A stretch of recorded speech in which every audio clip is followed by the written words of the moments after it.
My name is Daniel Teruggi. I'm a composer living in France, and I have been director of the GRM, Groupe de Recherche Musicale, for 20 years.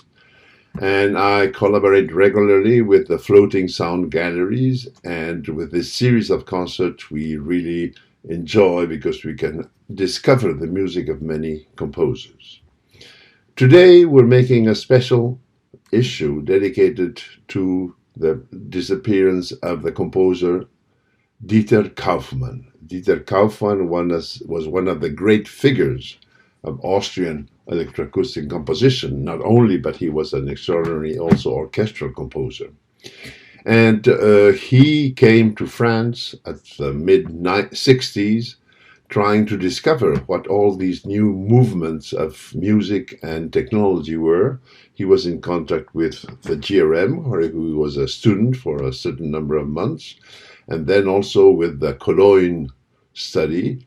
And before continuing, I would like to read to you a testimony of a great friend of his, whose name is Elżbieta Sikora, who was extremely touched by the disappearance of Dieter Kaufmann. Actually, Dieter Kaufmann presented her work 2 years ago in a concert in the same room you're witnessing today, this concert. This is what Elżbieta Sikora writes. Hard to believe he's gone.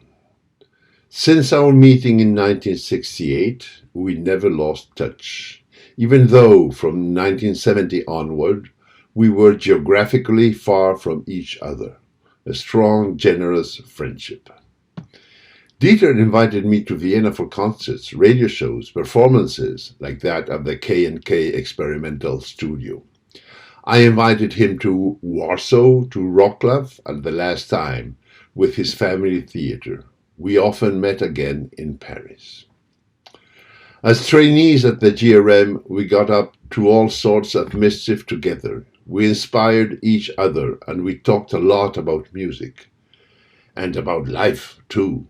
His incredible optimism was so contagious. His music reflects the joy of living that was so characteristic of him.